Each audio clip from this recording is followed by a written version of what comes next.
Hello everyone, welcome back to the channel. So last class में हम लोग ने डिस्कस किया था कि कैसे सेल्स होती है और सेल्स से एक ऑर्गन बनते हैं, ऑर्गन से ऑर्गन सिस्टम बनते हैं और एक कंप्लीट लिविंग ऑर्गेनिज्म का फॉर्मेशन होता है। अब नेक्स्ट पैराग्राफ में हमें समझना है how to study cells. Cells को हम कैसे स्टडी करेंगे। अब यहाँ पे हमें बताया गया है कि ह्यूमन आई का नियरेस्ट पॉइंट क्या होता है, लिमिट ऑफ रेजोल्यूशन क्या होती है। तो इसके लिए हमें क्या समझना है, जैसे अगर हम बात करें किन्हीं दो पॉइंट्स की, है ना, बट ये दो जो पॉइंट्स हैं वो कितनी डिस्टेंस पे होने चाहिए कि हम एक नॉर्मल ह्यूमन आई से इसको देख सकते हैं।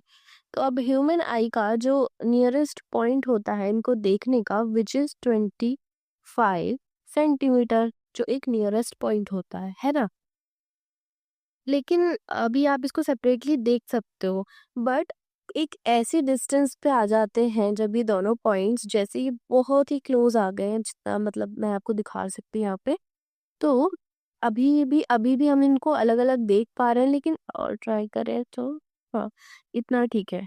तो इस डिस्टेंस को बोल रहे हैं हम क्या, लिमिट ऑफ रेजोल्यूशन, जो कि आपका कितना है, वो होता है आपका 0.1 मिलीमीटर। यानी कि इतने डिस्टेंस पे अगर दो पॉइंट्स रखे हुए हैं, जैसे कि यहाँ पे आप देख पा रहे हो, अगर इतने पॉइंट पे, इतनी डिस्टेंस पे दो पॉइंट रखे हुए हैं, तब आप उसको एज अ सिंगल डॉट ही कंसिडर करोगे। ये होता है आपका लिमिट ऑफ रेजोल्यूशन।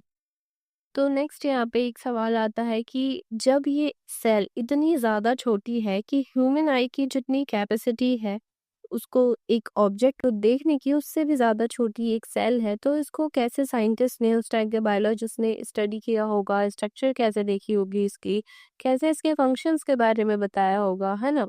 तो इसके लिए हमें क्या होता है कि एक में कॉन्वेक्स लेंस या फिर कॉम्बिनेशन ऑफ लेंसेज का यूज होता है, जिसे क्या बोलते हैं, मैग्निफिकेशन बोलते हैं। और ये फर्स्ट टाइम 1665 में रॉबर्ट हुक ने भी बताया था, जब वो अपने सेल्फ डिजाइन माइक्रोस्कोप पे एक कॉर्क की स्लाइस को एग्जामिन कर रहे थे। कॉर्क यानी कि एक पेड़ की जो छाल होती है, हार्ड सब्सटेंस जो होता है उसका स्किन, उसको उन्होंने ऑब्जर्व किया था और उसमें उन्होंने स्मॉल बॉक्स लाइक कंपार्टमेंट्स देखे थे, जिसको उन्होंने सेल का नाम दिया था।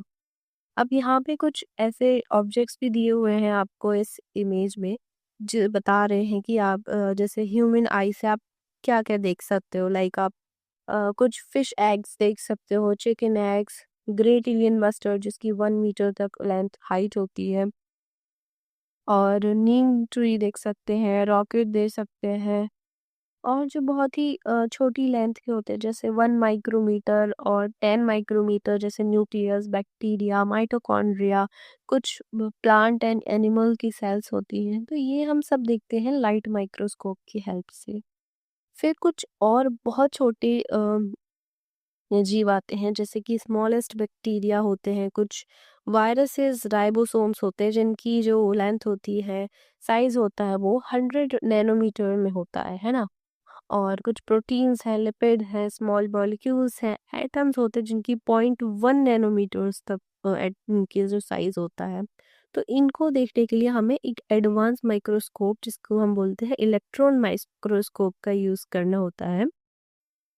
तो बेसिकली जो आपकी स्कूल लेबोरेटरीज में यूज़ होती है वो ये होती है आपकी लाइट माइक्रोस्कोप। और यहाँ पे आपको डिफरेंट टाइप ऑफ इसके नाम भी दिए हुए हैं कि किस पार्ट को क्या बोलते हैं। ये आपको पता होने चाहिए। जैसे कि आपके एग्जाम्स होते हैं, प्रैक्टिकल होते हैं, तो उसमें आपको माइक्रोस्कोप ड्रॉ करने के लिए भी आ सकता है, या फिर आपके जब वाइवा होते हैं, है ना, तो उसमें टीचर्स पूछ सकते हैं कि इस पार्ट को क्या नाम देते हैं, ये क्या होता है।